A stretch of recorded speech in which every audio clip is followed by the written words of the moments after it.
all you cool cats and fun felines. It's Leah and Lynn. And today we're in Memphis, Tennessee at the Peabody Hotel. So follow us, and what are we gonna do? Hey man, get into the groove.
Go upstairs and retrieve our team of 5 feathered friends.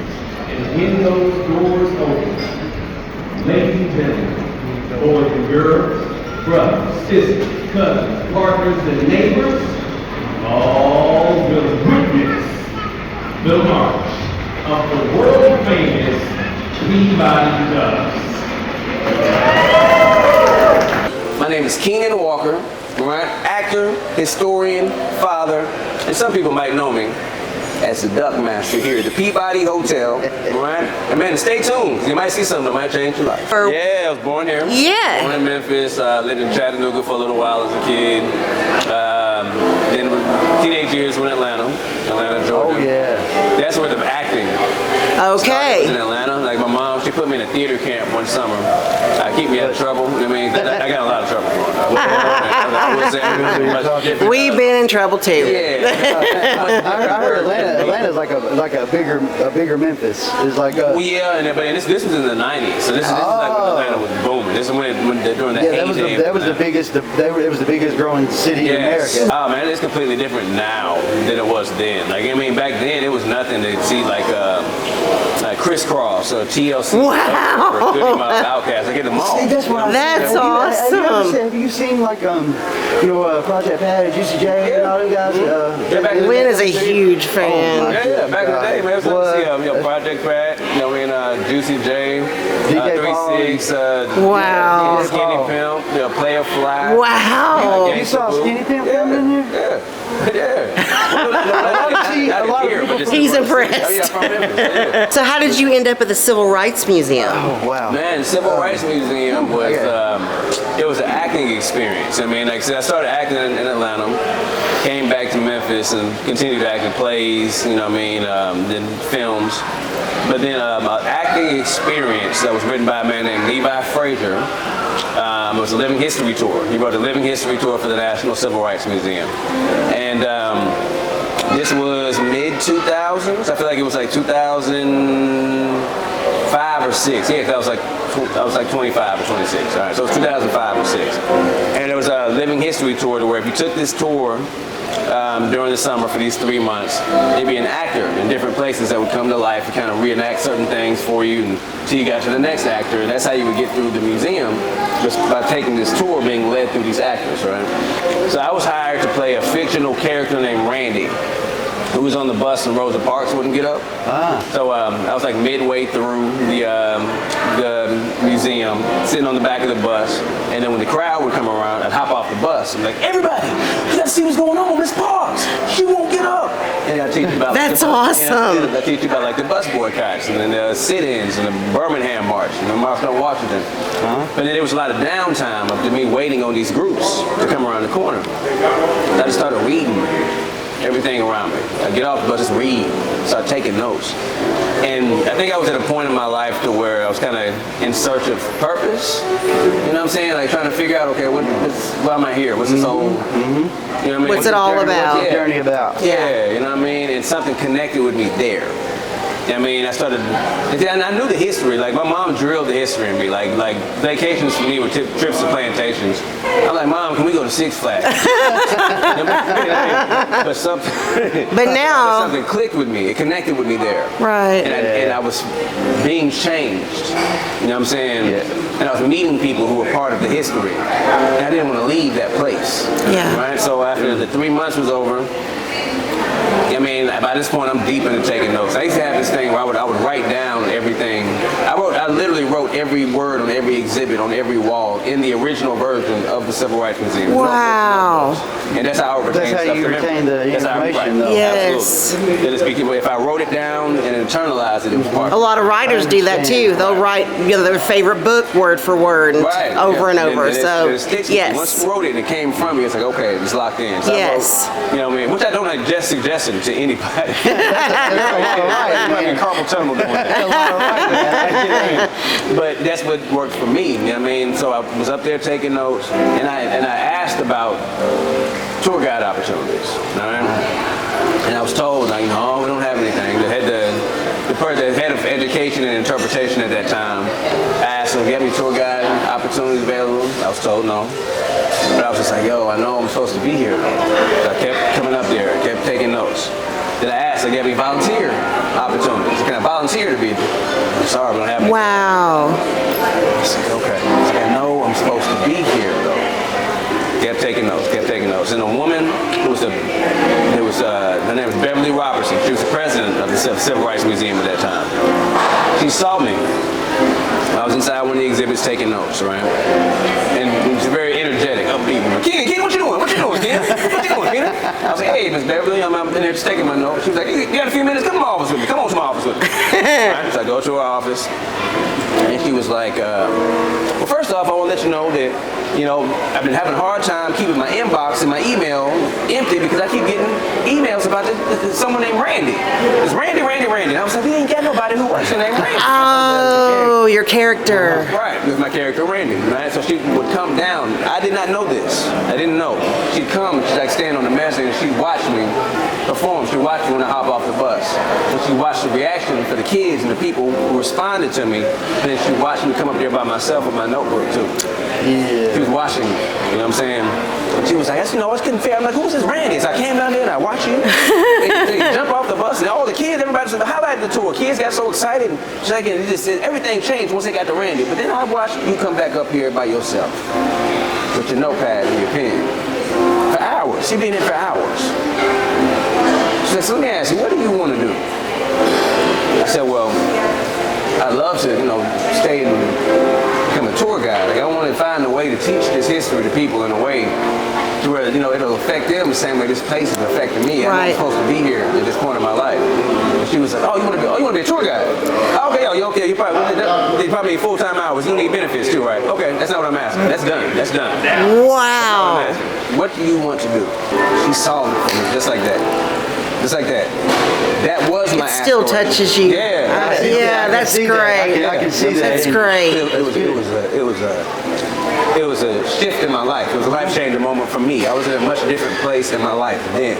I needed someone to believe in me. Yeah. And she believed in me, right?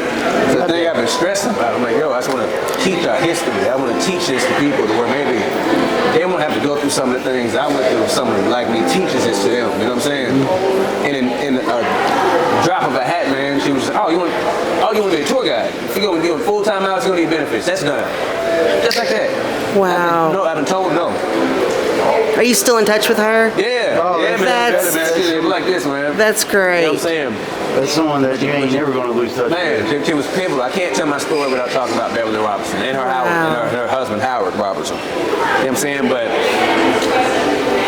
she took the weight off my shoulders instantly. You know what I'm saying? But then presented me, what do you want to do? What do you feel like your purpose is?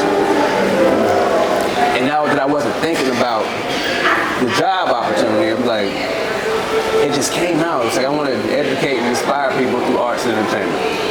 That's I want great. to use my gifts artistically to inspire people and educate them about my people, my journey. I want to inspire people with these gifts. And she said, I want to let you know I believe in you. That's great. She said, I believe in you and I've watched you. And I'm gonna do all I can to put you in position, to put you in front of people. Man, I went from being a tour guide to the lead tour guide to the VIP tour guide. I took the Dalai Lama on a tour. Wow. I've taken Bill and Melinda Gates. I've taken Wow. I've taken Chris Tucker 5 times. That's crazy. He came on back. He came on back. He brought family back. You know what I mean? Wow. You know what I mean? Spike That's Lee and awesome. his family. Wow. Take them through there. Harry Belafonte. Oh my gosh. But the civil rights activists themselves took a vested interest in me. When they saw the tour that I put together, saw how passionate I was. Man, people like John Lewis, you know what I'm saying? People Wow. like Sonia Sanchez, Reverend Samuel Billy Kyles, who was on the balcony when Dr. King was assassinated. That is crazy. You know, Maxine Smith, you know what I mean, who helped get schools integrated. That is powerful. Diane Nash, they took a vested interest in me. They mentored me. They invited me to their homes, and they shared their stories with me, and entrusted me to tell their stories. Wow. So now, That's when I found purpose. I'm like, okay. you feel like that's what you're Yeah, to say, do man, that I'm and supposed tell. to be teaching people. I'm a vessel to teach people in an artistic way. So how long were you there? I was there 6 years, 6, 7 years. Oh wow. But when those people trusted me to tell their stories, it made me change. It made me stand up a little straight. Yeah, you Yeah. get confidence. Of how I speak and how I connect with people, because the information was too important for me to just, do anything that's distracting or, you know what I mean, Right. not taking it seriously. You don't know how people interpret something of that magnitude. It taught me how to connect with people spiritually. Because it was a spiritual transformation, like a journey we were going through inside that museum. By the time we got to the King room, like, you'd be in tears. Yeah. Yeah. It was a That's what I journey was afraid of. spiritually that I was sharing with people. Some people, it was for some of the younger people, it might have been too much to understand at the time. For the older people who lived it, and to see someone like me teaching it, was passionate. There was a sense of pride. Like, wow. I mean, Marley Evers, who was Medgar Evers' widow, I gave her and Sonia Sanchez a tour at the same time. Wow. You know what I mean? How were you able to keep it together? That is Man, I'm saying, something. when I tell you, my spirit guided me through there. Wow. I mean, there were times I was just so overwhelmed. Yeah. I was like, God, just lead me through this. You know what I'm saying? It's too much. You know what Yeah. I'm saying? I just let my spirit lead me. You know what I'm saying? Because when you think you control everything, you only know so much. And then when you hit that wall, it's like, okay, I don't know where to go from here. Well, now you got somebody roped along with you, thinking you guiding them somewhere. Sometimes you need to be led into where you are. It's a humbling experience. Yeah, I'm led through every moment of the day. You know what I'm saying? But when we got to the end of that tour, all three of us, so Sonia Sanchez, Marley Evers, you know what I mean, and me, all of us in tears, right? And Sonia Sanchez looked at me, Marley Evers looked at me, she said, "Is your tour on film?" I said, no, ma'am. She said, "People need to see this. You speak about the movement as if you were there." I was just like, wow. Ow. That's a The place changed me. I didn't want to leave the place. So then I started being affected by being inside those walls. And So opening how did myself you up. finally leave? I mean, Well, how are closed you? it, man. They closed the Oh, Civil Rights but Museum. they're back Yeah. now, aren't they? Okay, yeah. The president of the Stax Museum was on a tour that I gave, and apparently was very moved by the tour. It was like, we need something like this for Stax. Yeah. So Beverly Robertson's husband went over to Stax, and I created the first guided tour for the Stax Museum. Wow. When I went to Stax, it broadened, you know what I'm saying, my horizons as far as, a lot of people don't know there's a connection between Stax and the Lorraine Motel. You know what I'm saying? I did not know this. I didn't know that either. I'll give you an example. When we talk about the Lorraine Motel, we think about the assassination site of Dr. King. Yes. That's what we think about. People don't realize the Lorraine Motel was a black-owned motel that was owned by Walter and Lori Bailey, right? Lori Bailey's favorite song was Sweet Lorraine by Nat King Cole. That's why they named it the Lorraine Motel. Originally it was the Windsor Hotel. I mean, they bought the Windsor Hotel and added a motel onto the hotel. Hotel being you access rooms from inside from a hallway. Motel, you go straight in from the outside. So they added a motel onto the hotel and renamed it from the Windsor Hotel to the Lorraine Hotel and Motel. It was a black-owned hotel, but it was an integrated hotel, so black and white people could stay there. And there was a pool in the courtyard area. So a lot of the artists who were signed to Stax Records who didn't live in Memphis stayed at the Lorraine Motel. A lot of the Stax songs were written in rooms at the Lorraine Motel. That's So cool. all these people, like anytime you could have gone out to the pool and Sam Cooke, Aretha Franklin, and James Brown might be sitting by the pool. Oh my God. Isaac Hayes. Isaac Hayes. But yeah, I went to the Stax Museum, American Soul Music. I was still acting during that time too, doing plays, doing films. There's a woman named Carolyn Michael Banks, you know what I'm saying, who had seen me in a play that I had done. She was starting a new tour company called A Tour of Possibilities, African American City Tours. She was trying to compile the tour and the stops and locations. She saw me at Stax. She was like, I know who you are. You are, you're the actor, you're an actor. I saw you in this play, and this play, and this play. I'm like, yeah. And she's like, but I know you're a historian too. You work at the Civil Rights Museum. I said, yeah, I created a tour for this museum. She's like, I'm putting together a tour company. You know what I mean? I helped her to develop that tour company. It's called A Tour of Possibilities. It's the #2 tour company in the city now. They were showing a documentary called Watch Stacks at the Brooks Museum. Right? I introduced Al Bell, who introduced the film at the Brooks. Right?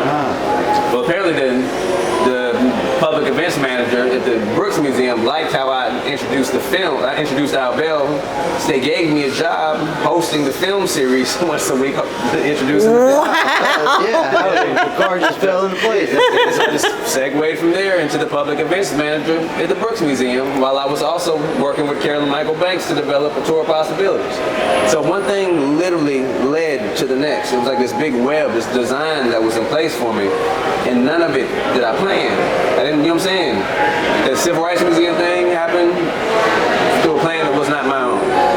Them closing it for 2 years was not my plan. Her husband being the chairman of the board was not my plan. And you probably thought things were over when it closed. Yes. You were like, I was crushed. where am I going to I was go? crushed. And then the new door opens. Yep. Wow. So it's just like, I've learned at this stage of my life to just let go. Because I know there's something waiting on me. You know what I'm saying? And when it's not my plan, then I have to have faith that there is a plan. And when you connect to it and it manifests, it blows your mind because you never saw it coming. The faithful part is the scary part, right? Because we're taught to have a plan. You know what I mean? Where do you see yourself in 5 years? Worst thing you could ever ask anybody. Man, because you realize, man, I've realized through my experiences, man, that you have so much more in common with people when you stop thinking you know everything. You know what I'm saying? Like people have this preconceived notions of stereotypes or perceptions based off of where you come from, how you dress, whatever. Yeah. I mean, everybody is in process. Memphis is a place that's unique. You know what I'm saying? It's got a soul and a spirit. The people that really come from Memphis are genuinely good people. They are. They are. Born with that southern hospitality. Oh, You know yeah. what I'm saying?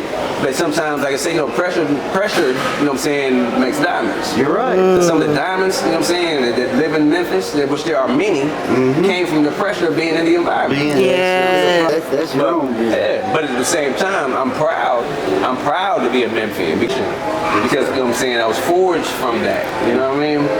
So I wouldn't trade Memphis for nothing, man. I mean, Do you have plans on making another movie soon? I'm filming another movie right now. Are you really? I'm in the middle of a shoot for a film called Cards and Cognac. Really? Written and directed by Jerron Lockridge, who I have filmed 5 projects with. I've been working with Jerron Lockridge at Jackson, Tennessee for the last 7-8 years. Wow. But it all started with like a web series called The Sticks, S-T-I-X. I had like a small part at the beginning of the first episode. It was a crime drama. And if you see that, you understand why I wasn't in any other episode. and then we did a short film called Phantom River. And then a feature film called The Reaper Man. Then another feature called Cubic Zirconia. My newest film, Betray Thirst. Yes, we actually have it queued up to watch. We watched the trailer and I'm like totally into it. Hey, thank you, man. That's a special one to me. I mean, Do you film in Mississippi or around like here, it depends Memphis? on the project. Like the Betray Thirst, I filmed in Memphis, Jackson, Tennessee, Nashville, and Bolivar. Okay, so y'all went all over. Yeah, so I was able to hit the road, you know what I'm saying, film on location for that one. A lot of the films, will be here in Memphis, you know what I mean? But then my first Hollywood film was a film called Goodbye Hello. which I did with Steve Gutenberg. Wow, Police Academy. He was awesome. Yes. But that was my first Hollywood movie. That's That was in Santa awesome. Monica, Malibu. That was the movie that got me my SAG certification. Oh, that's cool. So you're official. I'm sorry. That's what Leah and I have. Whenever you said that name, I was like, man, I know that person. It's the Police Academy. Police Academy, Short Circuit. Yeah. Oh, I loved that movie. Yeah. Were you? Yeah. So how did you end up here? The Peabody, man, this whole thing. I came here to work as a concierge. That was my plan. And before that, I had come to. I was managing a restaurant for my daughter's mother. My daughter's mother is a chef. Right, so she had a restaurant called G. Austin for a couple of years. So I was the general manager of her restaurant. I hated it. It was terrible, man. So when we closed the restaurant, I was just looking for work. I'm like, okay, I gotta find something to do, right? I say, James, you do something for ladies, don't you? And they say, man, if you got something, I don't care what. Before I see something's gonna pay me a check. Because working at the restaurant, half the time I wouldn't get paid, so the overhead could be taken care of, and the staff could be taken care of. Wow. I was, you know what I'm saying, counting on my lights to be cut off. Wow. Every month. I'd make sure I didn't have a certain amount of food in the refrigerator by a certain point, so when the power went off, I wouldn't lose food. So you went through all that amazing things, and then this is kind of like your down point. I'm telling you, when I left the Brooks Museum, I was a public events manager at the Brooks Museum. There's a theater here in Memphis. Who the owner of that theater, had a jazz club that was on Marshall for a while, right? And they was going to turn that jazz club. We were offered the opportunity to turn that jazz club into like an independent movie theater for the artists, for the filmmakers here in the city. Right. So I quit my job to go open this independent movie theater. Me and some friends of mine, right? And the owner of that theater, yanked the rug from under our feet the week before our first opening event. Wow. But I suffered because I jumped ship before I should have. You know what I'm saying? I should have stayed at the Brooks. You know what I'm saying? My path led me there. I made a choice to leave it. Right. So when I tried to take control, everything fell apart. Right. Right? So what that did for me was it really made me realize, it's like, man, you were led here organically. You were led here organically. You were led here. That's purpose. When you operate in purpose, you're led to doing the things that are waiting on you. It was also a good lesson, a hard lesson, Right. but yes. As soon as you think you're in control, okay? Yeah. So Scott Boucher, who was the director of operations here, he called me thinking I was still a tour guide at the Civil Rights Museum. And he said, we got this VIP here. We're just going to see if maybe you can take them to a tour. I was like, oh, I'm not a tour guide there anymore. I do work with a tour company called a Tour of Possibilities. We can do it that way. But I said, Scott, since I got you on the phone, man, if you think there's anything at the Peabody you think I might be good for, so let me know, man. I'm looking to kind of switch some things up. He was like, are you serious? I was like, yeah. He said, well, we got a concierge position open. He said, go online, fill out the application, and then call me right back, and we'll get you in here for an interview. Got home that night, went online, filled in the application. I started as a concierge, October 2018. When I got here, there was a duck master named Anthony. He'd been here for 9 years, Anthony Petrino. The assistant duck master, him, was an older man named Doug Weatherford. Doug, that's what it is, yeah. Now, Doug was also the hotel historian, right? So, Doug recognized me when I was at the concierge desk from being the tour guide at the Civil Rights Museum in Stack. Oh, wow. He's like, oh, I know you. You're the tour guide, Civil Rights Museum, Stack. Oh, yeah. Doug became the official duck master. He walked up to me one day. He said, Kenon, I've been watching you. I said, for what? Weird way to start a conversation. Right. Could have come up to your approach it a little bit. You've been a bit of dope, man. What you mean, man? He was like, no, I really think you have what it takes in all areas to be successful at being a duck master. I said, you want to try it? Is he serious? I said, no, man, I don't want to do that. And I'll tell you why I said no. I had just been promoted from being the lobby concierge to being the private club floor concierge 1 week before he asked me. Okay? So I'm on a private floor. I got this open bar. I got hot hors d'oeuvres, all these amenities. Just me hosting a happy hour for the club floor guests. Financially, it saved me. I bet the tips were good. I bet, The tips yeah. outweigh the check. Yes. When Linda showed me how to work that room and how to position myself to connect with people when we came through. By the end of the first week, when I saw the amount of money I'd made in tips, I was scared. I was like, I get to keep this. This ain't all. There is a catch. What's the catch? No, you can't. Don't tell me. I can expect this every week. No. I struggled through working FedEx, third shift. I struggled through being a manager making $10 an hour at Lenny's in the airport. Yes. You know what I'm saying? Then you got this in 1 week. Yeah, in 1 week. I'm like, yo. Yes. I made it. Yeah. And it was peaceful on the floor. Yeah, I It bet. could be sold out down here. But man, on that club floor was peaceful. You had to have a key to get up there. Where is the club floor? The 12th floor. Oh, really? You know what I'm saying?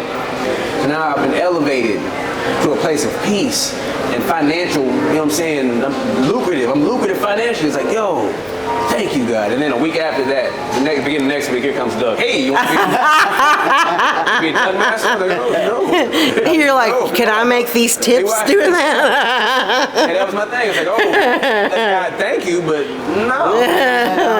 Right here. You know what I mean? He said, think about it. This is being put in your lap, so. Right. It's coming to me. It's connected Right, to me. right. But I think I'm where I'm supposed to be. Right. So I was like, no, man, good. Just think about it. So now he comes back the next day. Now I want you to picture, I'm inside my lounge. I got everything clean, stocked. I got my hot hors d'oeuvres over here, bar set up. You know what I'm saying? That way, I'm standing at the door so I can really connect with everyone who walks through the door. Build the rapport with the people I cross paths with. And now, everyone that's in the lounge, I've had a moment with. So now I'm controlling the room. And then here comes Doug. I was like, oh, Doug Master's here. Hey! It's like, Doug, what, man? What? Think about what they asked me yesterday. I said, yeah, man, I thought about it yesterday. I don't want to do it. To my mind, I'm like, man, go on, get out of here. He walked off for a second, right?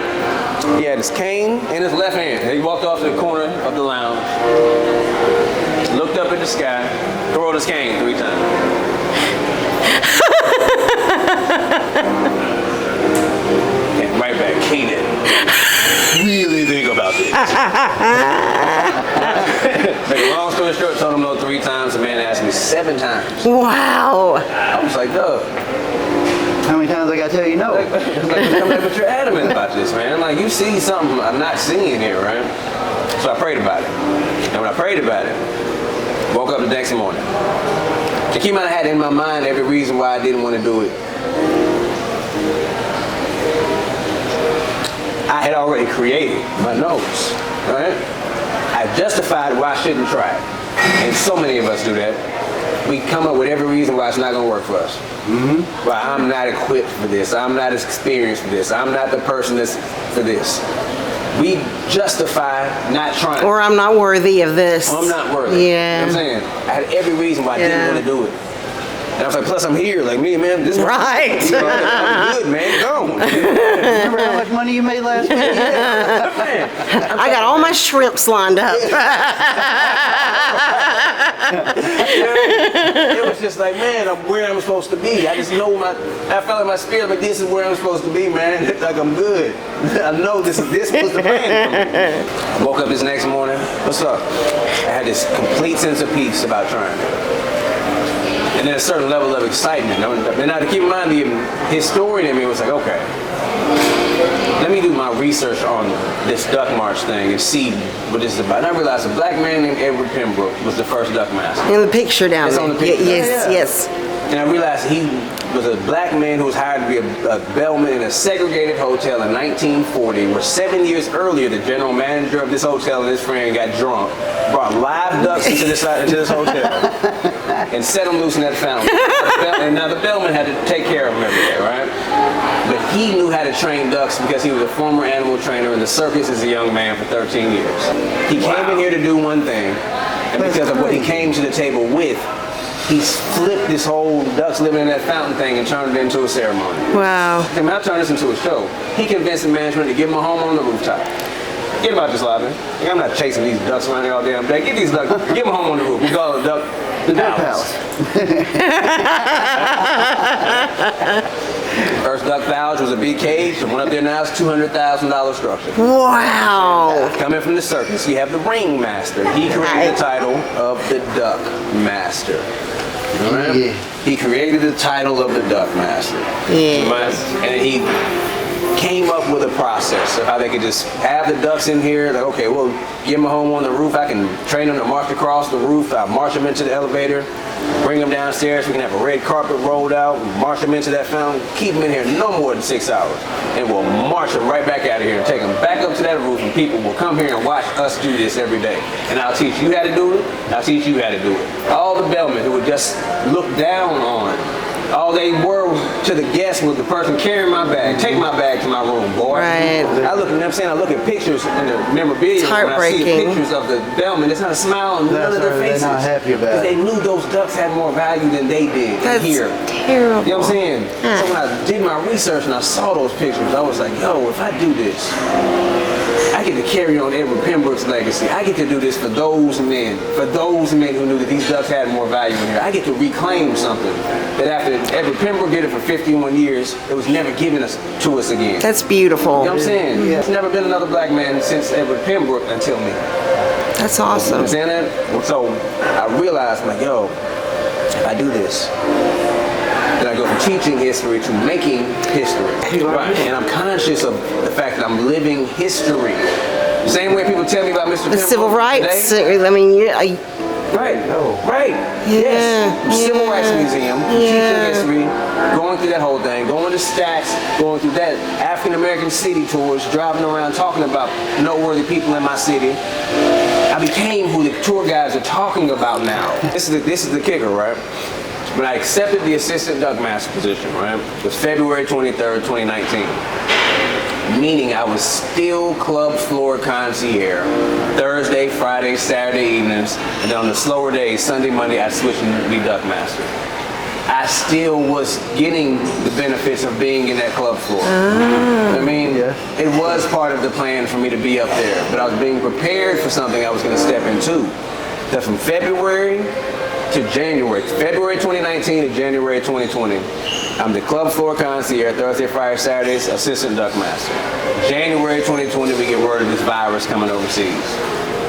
Doug's older man, at what they call the at-risk age. Right. He left one day, no 2 weeks, he left. Really? The day after, He just was gone. left. He called this, I'm not coming back, I'm at risk age. The day after he left, they shut the club floor down for 2.5 years. They had food and stuff sitting out, hors d'oeuvres. They closed the whole floor down for 2.5 years. Meaning if I had not taken that assistant duck master position. You would have had to leave We've been shut too. down too. I was trying to stick to my plan when I kept saying no. He kept asking me. He kept asking me. I didn't see what he saw. I even asked him, I said, why were you so adamant? He said, I don't know. It had to be you. I can't explain it. It was something else. I just knew it had to be you. You know what I mean? So he didn't even know. He was being used as a vessel to open the door for me. You know what I'm saying? Right. So what I've done consciously every day, or at least I've tried my best to do, since being on this platform, is just to let this lead me. It's hard to make sense, but that's where the faith comes in, right? It's like I don't know what a duck master's supposed to do. I'm not gonna do what Doug did. He's not me. Right. You know what I'm saying? I gotta make this my own. Right. I can't do what Edward Pembroke did. That was 1940. Right. I don't know what he did. Just Things a lot different. Things a lot different now. I have to find a way to make this my own and become what people know the duck master to be. You know what I'm saying? So the public speaking, the educational journey, the connecting with people on emotional and spiritual levels, me being a father, all these things I drew from my life and brought it into this. You know what I mean? I had to learn how to train ducks. You know what I'm saying? But Do they have names? I named my first team, 6 years ago. What were their names? The male was Howard, and I was Howard the duck. I named the 4 females after my 4 aunts, who had Diane, Gail, Frankie, and Sarah. It's something much bigger than me, you know what I'm saying? I see it every day. I mean, every day I wake up and I do this, it's just like, wow, here I'm 6 years later, and people know me around the world. it's amazing how these things happen. Confirmation comes, people will be sent to say things at the exact time that you need to hear those words. Yes. You know, and How many days a week do you do this? 5. I'm here 5 days a week. 10 marches a day, 5 history tours. I just, if anybody who actually took the time to watch all this takes anything from it, I hope that people take away that you're still here for something. It's something, you know what I mean? That to be continued, ... This is your ... This is You're in the middle of your dash. Right. You know what I'm saying? The dash. You're in the middle of your Yes, So the it's like, dash. but you don't know when you're going to get to that end date. Yeah. You don't know when that day comes. Yeah. Me becoming Doug Master and being who people know me to be now, internationally, it's just an example that faith works. The longer that we fight purpose, the longer that we think this isn't for me, Or that we know better. or that we know better, someone suffers. If someone was supposed to have met the purpose version of you in order for them to be pushed further toward their purpose. You did that person a disservice by not showing up as who you were purposed to be.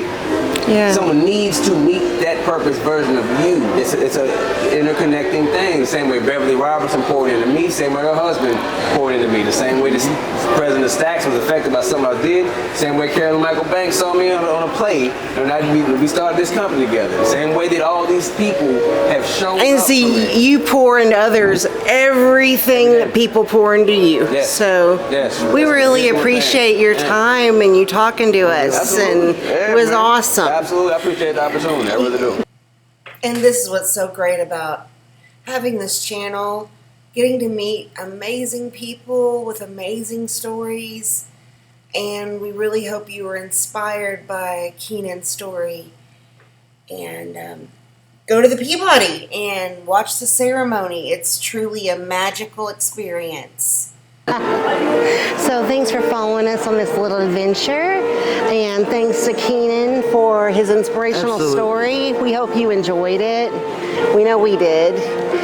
So Lynn, what do you think our viewers should do? If you like this video, hit the like button and don't forget to subscribe to Atomic Hive. And we put out these videos every weekend. If you hit that notification bell, you'll be notified of these videos. That's right. So until then, Stay groovy.